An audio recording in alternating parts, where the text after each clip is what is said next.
Our last presentation before we go into our first break is by Sophie Killam on the effects of lactic acid producing bacteria supplementation on the hygienic behavior of Western honeybees.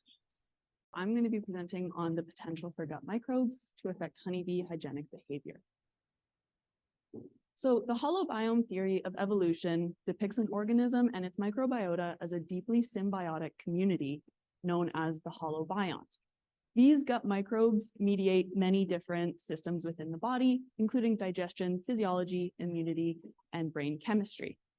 Research into this so-called brain-gut axis has primarily focused on vertebrates, including humans, but recent research has begun to extend this concept to invertebrate hosts, such as insects. The Western honeybee, Apis mellifera, offers a unique study system for this brain-gut axis, as they are social, colony-living organisms. If the brain-gut axis can affect the physiology, immunity, brain chemistry, and other systems within the body, this behavior could be scaled up in a eusocial insect to affect whole colonies and societies of insects. This in turn could affect social behaviors that are required for these colonies to function. Specifically, there is evidence that gut composition can affect the social behavior within the hives. Olfaction and sensitivity to environmental cues, division of labor, and age-based task allocation among workers, as well as social interactions such as head-to-head interactions among workers within the colony. There are also many broad classes of social behaviors within the honeybee colony, such as foraging, defense, and hygiene.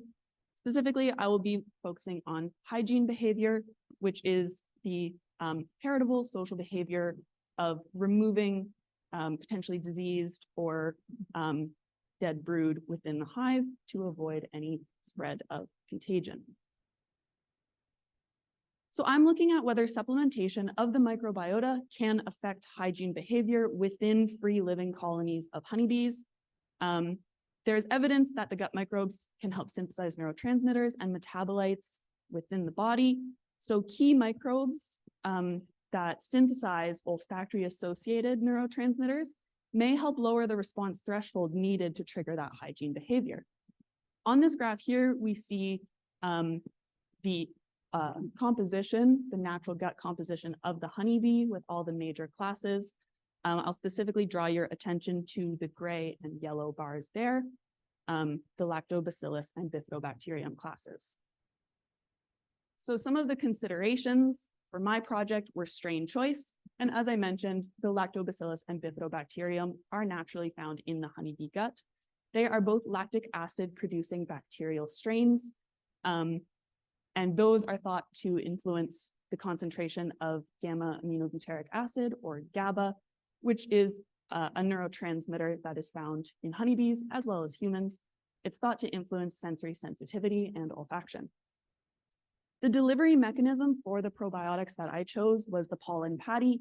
As I said, this was a field experiment, and I wanted it to have applications to real-life beekeeping, and pollen patties have often been used, usually several times a year, to supplement hives. I also chose the timing, 1 week between treatments for a 3-week treatment period, and I did my hygiene testing with 48 hours in between. So for treatment and culturing, the Lactobacillus plantarum and Bifidobacterium asteroides were both grown at 37 degrees Celsius on demand rugosa and sharp media, which was supplemented with D-fructose and L-cysteine. B. asteroides is grown anaerobically, and I incorporated those into the pollen patties at a final concentration of 1 × 10⁹ colony-forming units. Now, this experimental design included 9 hives at our research apiary at Western University, and I had 3 groups. The vehicle control group was a pollen patty without any probiotics, and then I had the lactobacillus and the bifidobacterium group. As I mentioned, I did a 3-week study, and I did 1 in July, 1 in September, and I tested hygiene once per week. So I would go out and test the hygiene before any treatment had been applied to establish a baseline. 48 hours, I would go back and I would see how hygienic the bees were. And then I would leave a patty and then come back 5 days later the following week, and so on for the next week. So all the patties that were given in the hives started at 250 grams. As I said, they were given twice. Hygiene tested in the first week, and then I left a patty. And then I tested it in the second week, left another patty. And then in the third week, there was no patty given since there was no further treatment. The vast majority of these hives consumed 100% of the patty. You can see there's only a couple of hives on the bottom that didn't consume their entire patty. And those still consumed upwards of 50% of the patty. So for the assay testing the hygiene, I did a freeze kill brood assay, which is commonly used to test hygiene. And what I did was I took a frame of capped brood out of the hive and I tested in a circle to determine if they were at the white-eyed stage. The pupa were at the white-eyed stage, which is what I wanted for my hygiene testing. And then once I found areas with brood that was at the appropriate age, I pressed a 2-inch PVC pipe into the frame and then filled that with liquid nitrogen, approximately 60 milliliters with a scoop. Once that had evaporated, I removed the PVC pipe and photographed the frame. And then I returned 48 hours later and took out the same frame and photographed that. And that looked like this. So these were some photographs that I took. You can see clearly where I put the liquid nitrogen on the frame. And then afterwards, you can see that they removed, quite a bit of brood, but there's still a lot there, and a lot were uncapped but not fully removed. I scored the hygiene by total number of cells that were frozen, minus the number of cells remaining, minus the number of cells partially removed. So those ones that are just open, but the pupa is obviously still in there. And then divided that by the total number of cells frozen again. So for each of these hives, I did 2 spots on the frame. Those spots were not always right next to each other as they were here. It depended on the stage of development of the pupae.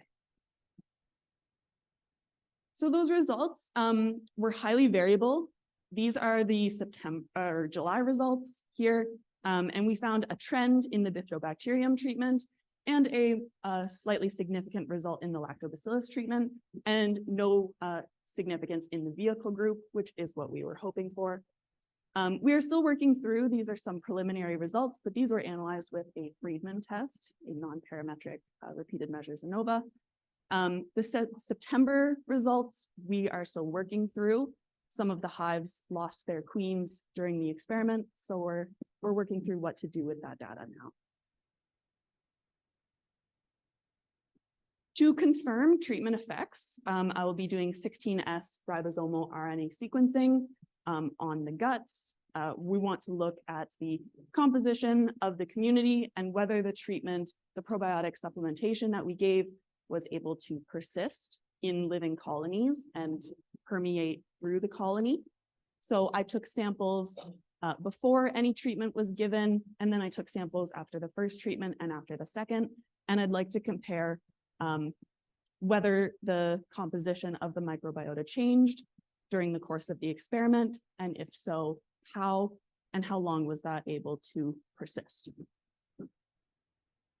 I will also be confirming treatment effects on the brain using chromatography to quantify major neurotransmitters such as GABA, which I mentioned before, and also dopamine and serotonin, which are also thought to influence sensory sensitivity and environmental sensitivity in bees. And I'll be looking for differences in neurotransmitter concentration that could be attributable to treatment. So this will be compared with the 16S data to kind of see which microbes were present and what they might have been doing in the gut that was transferring to the brain. I would also like to perform some immunostaining to look at differences in distribution of those key neurotransmitters in the olfactory regions of the honeybee brain, such as the mushroom bodies and lateral horn. So the implications of this project are that it provides evidence of a brain-gut axis as it affects social behaviors and whole colonies. It can increase the understanding of natural disease resistance mechanisms for honeybee health and conservation. And it can offer beekeepers information and alternatives to antibiotic use in hives, with growing interest in antibiotic resistance and alternatives to that.